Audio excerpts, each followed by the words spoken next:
ಶ್ರೀ ಗಣಪತಿ ಶಾರದಾ ಗುರುಭ್ಯೋ ನಮಃ. ಯತ್ರ ಯೋಗೇಶ್ವರ ಕೃಷ್ಣೋ ಯತ್ರ ಪಾರ್ಥೋ ಧನುರ್ಧರ ಶ್ರೀ ವಿಜಯ ಭೂತಿರ್ಧ್ರುವ ನೀತಿರ್ಮತಿರ್ಮಮ. ಶ್ರೋತೃಗಳಿಗೆ ಶ್ರೀ ಅಳಸಿಂಗರಾಚಾರ್ಯ ವಿರಚಿತ ಶ್ರೀ ವ್ಯಾಸ ಮಹರ್ಷಿ ಪ್ರಣೀತ ಶ್ರೀಮನ್ ಮಹಾಭಾರತದ ಸಭಾಪರ್ವದಲ್ಲಿ ಭೀಮಾರ್ಜುನಾದಿಗಳು ಧರ್ಮರಾಜನ ಆಜ್ಞೆಯಿಂದ ಬೇರೆ ಬೇರೆಯಾಗಿ ದಿಗ್ವಿಜಯಕ್ಕೆ ಹೊರಟುದು ಎಂಬ 26ನೆಯ ಅಧ್ಯಾಯಕ್ಕೆ ಸ್ವಾಗತ. ಓ ಜನಮೇಜಯ ರಾಜ, ಕೇಳು. ಧರ್ಮಜ್ಞರಲ್ಲಿ ಮೇಲೆನಿಸಿ ಧರ್ಮದಲ್ಲಿಯೇ ನಿರತನಾದ ಯುಧಿಷ್ಠಿರನು ತನಗೆ ನಾರದನು ಹೇಳಿ ಹೋದ ಯಾಗ ವಿಚಾರವನ್ನು ಮನಸ್ಸಿನಲ್ಲಿ ನೆನೆಸಿಕೊಂಡ ಹಾಗೆಲ್ಲ ಆ ಪ್ರಯತ್ನವನ್ನು ನಡೆಸುವುದಕ್ಕೂ ಬಿಡುವುದಕ್ಕೂ ಧೈರ್ಯವಿಲ್ಲದೆ ಚಿಂತೆಯಿಂದ ನಿಟ್ಟುಸಿರು ಬಿಡುತ್ತಿದ್ದನು.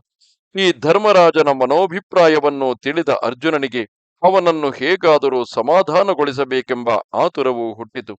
ಅರ್ಜುನನಾದರೂ ಎಲ್ಲ ಶಸ್ತ್ರಧಾರಿಗಳಲ್ಲಿ ಮೇಲೆನಿಸಿದವನು. ಅಗ್ನಿಯಿಂದ ಉತ್ತಮ ಧನುಸ್ಸನ್ನು, ಅಕ್ಷಯ ತೂಣೀರಗಳನ್ನು, ದಿವ್ಯ ರಥವನ್ನು, ಧ್ವಜವನ್ನು, ಮಹಾಸಭೆಯನ್ನು ಪಡೆದವನು. ಅವುಗಳ ಬಲದಿಂದ ತಾನು ಧರ್ಮರಾಜನ ಕೋರಿಕೆಯನ್ನು ನೆರವೇರಿಸಬಹುದೆಂದು ಧೈರ್ಯಗೊಂಡು ಹೀಗೆಂದು ಹೇಳುವನು. ಅಣ್ಣ, ನಮಗೆ ಯಾವ ಭಾಗದಲ್ಲಿಯೂ ಕೊರತೆಯಿಲ್ಲ. ಉತ್ತಮ ಧನುಸ್ಸು, ದಿವ್ಯಾಸ್ತ್ರಗಳು, ಬಾಣಗಳು, ಪೌರುಷ, ಸಹಾಯ ಸಂಪತ್ತು, ವಿಶಾಲವಾದ ಭೂಮಿ, ಕೀರ್ತಿ, ಸೇನಾಬಲ ಇವೆಲ್ಲವೂ ನನಗೆ ಲಭಿಸಿವೆ. ಈಗ ನಮ್ಮ ಭಂಡಾರವನ್ನು ತುಂಬಿಡಬೇಕಾದುದೊಂದೇ ನಮ್ಮ ಉದ್ದೇಶ ಸಾಧನೆಗೆ ಬೇಕಾದ ಉಪಾಯವೆಂದು ನನಗೆ ತೋರುವುದು. ಆ ಧನ ಸಂಗ್ರಹವನ್ನು ಮಾಡಿದರೆ ಎಂತಹ ಅಸಾಧ್ಯವಾದ ಯಾಗವನ್ನಾದರೂ ನಾವು ಮಾಡಬಹುದು. ಆ ಧನ ಸಂಗ್ರಹವನ್ನು ಮಾಡುವುದೇನೋ ನನಗೆ ಬಹು ಸುಲಭದ ಕಾರ್ಯವೆಂದೇ ತೋರಿದೆ. ಭೂಮಿಯಲ್ಲಿರುವ ಎಲ್ಲ ರಾಜರು ನಿನಗೆ ಕಪ್ಪವನ್ನು ತಂದೊಪ್ಪಿಸುವಂತೆ ಮಾಡುವೆನು. ಶುಭವಾದ ತಿಥಿ ನಕ್ಷತ್ರಗಳಲ್ಲಿ ಶುಭವಾದ ಲಗ್ನವನ್ನು ನೋಡಿ ಕುಬೇರ ಪಾಲಿತವಾದ ದಿಕ್ಕನ್ನು ನಾನು ಜಯಿಸಿ ಬರಬೇಕೆಂದು ಉದ್ದೇಶಿಸಿರುವೆನು. ಈಗಲೇ ಶುಭ ಮುಹೂರ್ತವಾದುದರಿಂದ ನಿನಗೆ ಅನುಮತಿಯನ್ನು ಕೊಡು. ಜಯ ಪ್ರಯಾಣಕ್ಕಾಗಿ ಹೊರಡುವೆನು ಎಂದನು.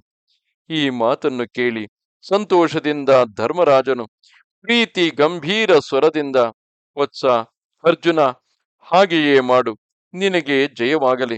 ಯೋಗ್ಯರಾದ ಬ್ರಾಹ್ಮಣರಿಂದ ಮೊದಲು ಸ್ವಸ್ತಿ ವಾಚನಗಳನ್ನು ನಡೆಸಿ ನಿನ್ನ ಜೈತ್ರ ಯಾತ್ರೆಯಿಂದ ಶತ್ರುಗಳಿಗೆ ಹಾನಿಯನ್ನು, ಮಿತ್ರರಿಗೆ ಸಂತೋಷವನ್ನು ಉಂಟುಮಾಡು.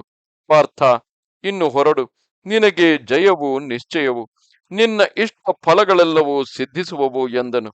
ಒಡನೆಯೇ ಅರ್ಜುನನು ದೊಡ್ಡ ಸೈನ್ಯವನ್ನು ಸೇರಿಸಿಕೊಂಡು ತನಗೆ ಅಗ್ನಿದತ್ತವಾದ ದಿವ್ಯ ರಥವನ್ನೇರಿ ಹೊರಟನು.